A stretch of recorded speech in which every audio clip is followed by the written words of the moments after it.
Greetings everybody, and welcome to Gizmo Labs, where I show you all the tips and tricks you need to become a pro at grounded playgrounds. In this video, we're going to be doing a gizmo spotlight of two new gizmos that have been added in the latest public test branch. They are the random chance gizmo and the random selector gizmo. I'm going to give you a step-by-step tutorial on how these work and all the cool things that you might be able to do with these. So without any further ado, let's get started! The first gizmo that we're going to take a look at is the random chance gizmo.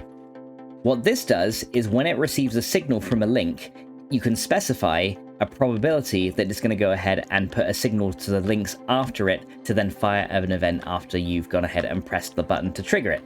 So for example, usually you would have, say, a button, and then you would have something after that button that triggers. For example, we can go ahead and get maybe one of these effect spawners right here, and I'm going to put it down.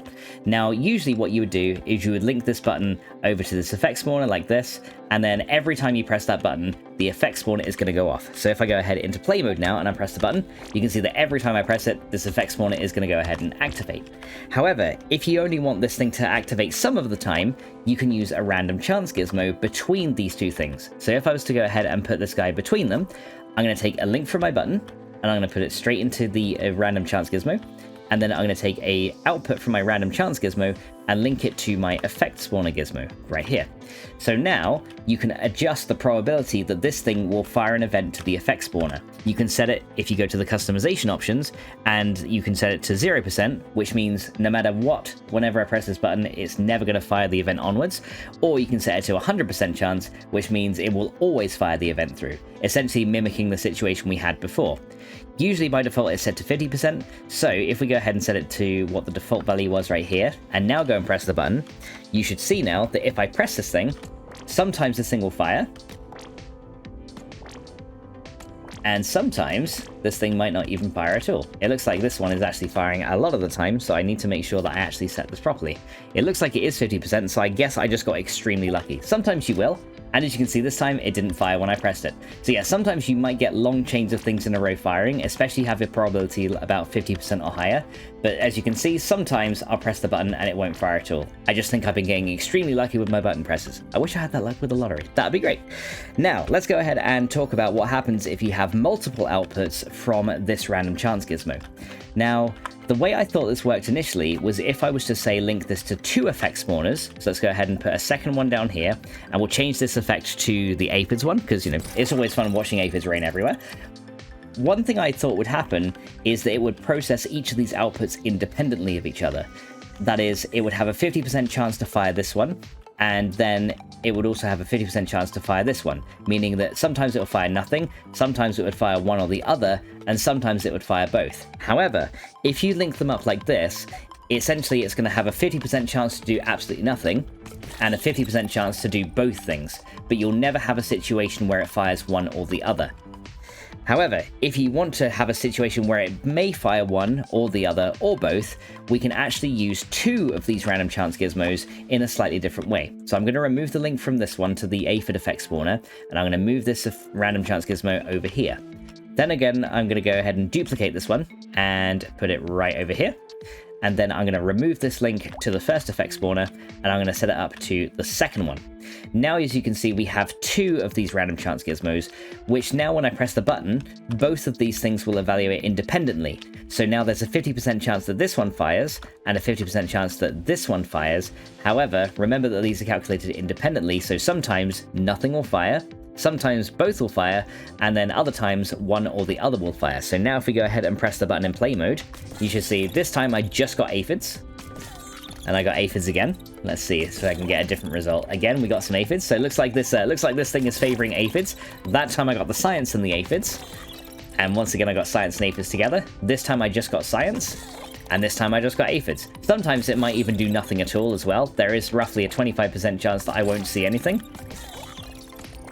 But as you can see, this time I got nothing right there. So as you can see now, this random chance gizmo sometimes will fire just nothing at all. The other new gizmo that we can now look at is the random selector gizmo. This one operates a bit differently than the random chance one, and I'll demonstrate how this works. First of all, we're going to go ahead and take a button, as we did before, and we're going to go ahead and link this to our random selector right over here.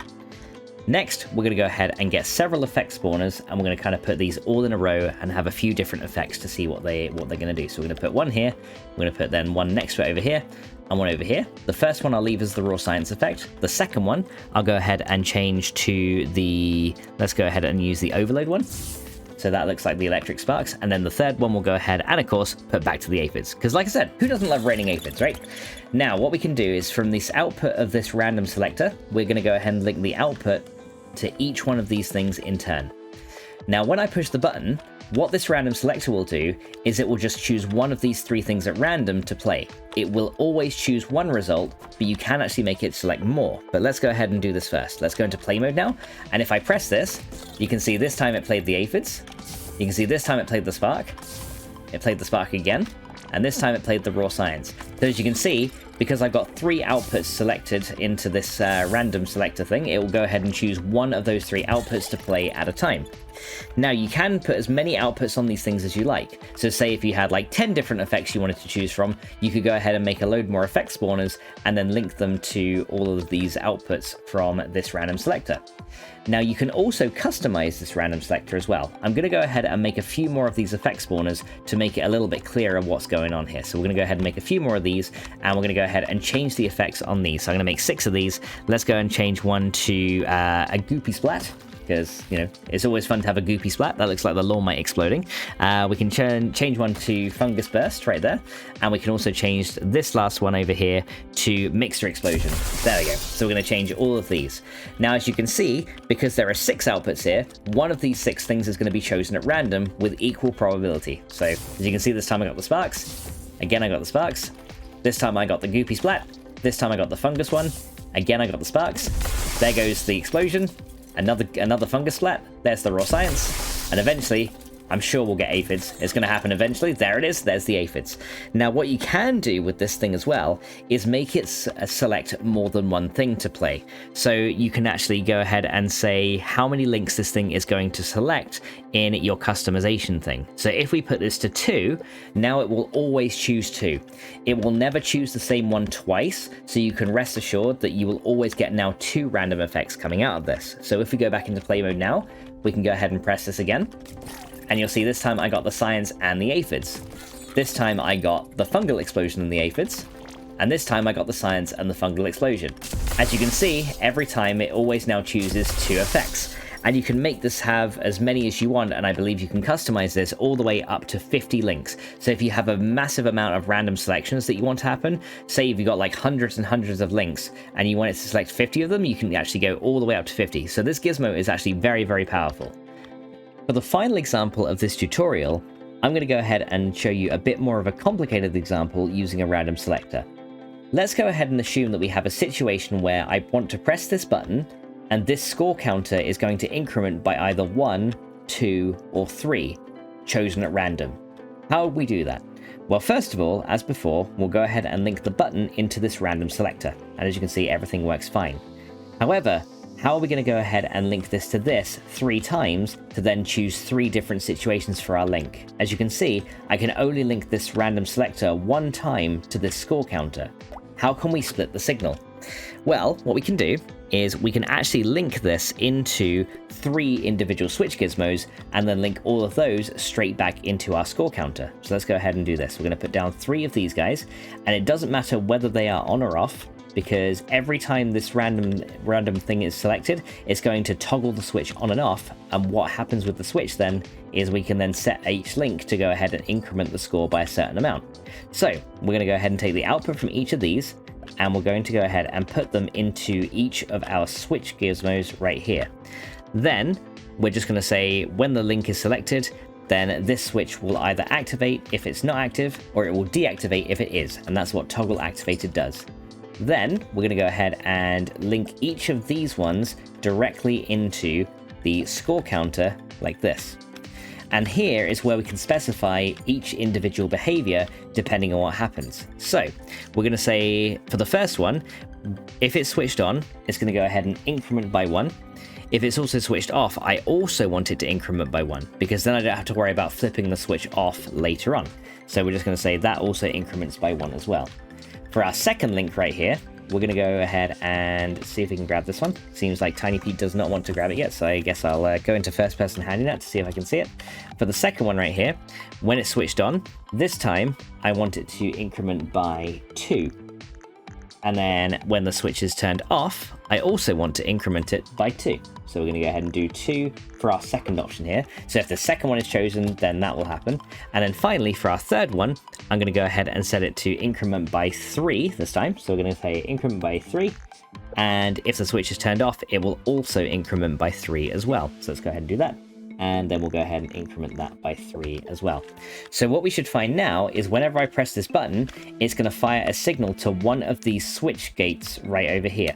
Now, depending on whether the switch turns on or off, if it happens, it's then going to send a signal down one of these 3 links, which then determines how much the score counter is going to go ahead and increase by. So let's go into play mode and try this out.